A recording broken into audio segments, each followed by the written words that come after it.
Breaking news చూస్తున్నాం. Social మీడియాలో తనపై తన కొడుకు హత్యాయత్నం చేశాడనే ప్రచారంపై వైఎస్ విజయమ్మ ఆందోళన వ్యక్తం చేశారు. పాత వీడియో బయటికి తీసి ఈ రకంగా తప్పుడు ప్రచారం చేయడం సరైన విధానం కాదన్నారు. చిన్న చిన్న భేదాభిప్రాయాలు ఉండొచ్చు, అంత మాత్రాన కొడుకు తల్లికి కాకుండా పోతాడా అని ప్రశ్నించింది.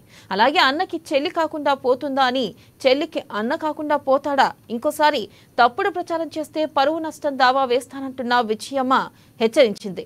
ఇక ఇటీవల రాసిన 2 లేఖలు తాను రాసినవేనని, నకిలీ లేఖలు రాయాల్సిన అవసరం నా కొడుకు లేదన్నది. దమ్ము ధైర్యం ఉంటే డైరెక్ట్ గా తన కొడుకుతో రాజకీయ పోరాటం చేయాలని సూచించారు.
బ్రేకింగ్ న్యూస్ చూస్తున్నాం. సోషల్ మీడియాలో తనపై తన కొడుకు హత్యా ప్రయత్నం చేశాడనే ప్రచారంపై వైఎస్ విజయమ్మ ఆందోళన వ్యక్తం చేశారు. పాత వీడియో బయటకు తీసి ఈ రకంగా తప్పుడు ప్రచారం చేయడం సరైన విధానం కాదన్నారు.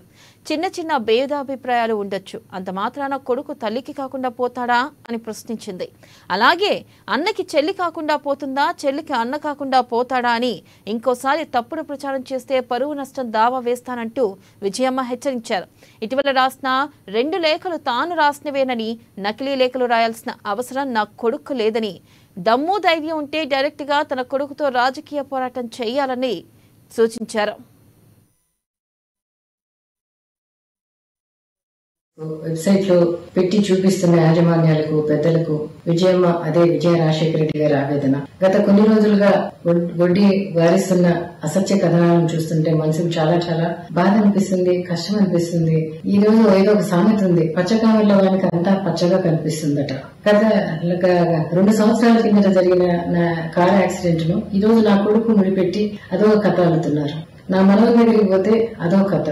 ఈ రోజు శర్మిలమ్మ నా కూతురే కాదంటున్నారు, ఇదో కథ. అడ్డం పెట్టుకుని రాజకీయ ప్రయోజనాల కోసం, రాజకీయ ప్రయోజనాల కొరకు ఇంతగా దిగజారాలన్నా, ఇంత నీతిమాలిన సిగ్గుమాలిన మాటలు, కథలు అల్లాలన్నా, ఒక వ్యక్తి క్యారెక్టర్ అసాసినేషన్ ఇంతగా చేయాలన్నా చాలా బాధాకరంగా అనిపిస్తుంది, జుగుత్సాకరంగా అనిపిస్తుంది, అవమానకరంగా అనిపిస్తుంది. మరి వారికి ఎట్లా అనిపిస్తుందో నాకు తెలియదు.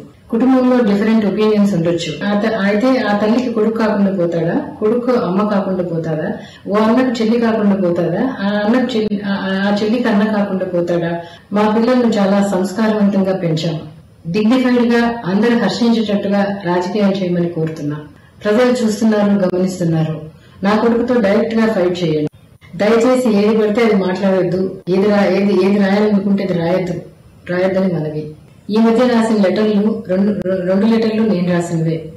ఫేక్ లెటర్స్ రాయాల్సిన అవసరం నా కొడుకు లేదు. ఇలాగే క్యారెక్టర్ అసాసినేషన్ చేస్తే నేను డెఫమేషన్ సూట్ వేయాల్సి వస్తుంది. అదే పరువు నష్టం దావా. Social media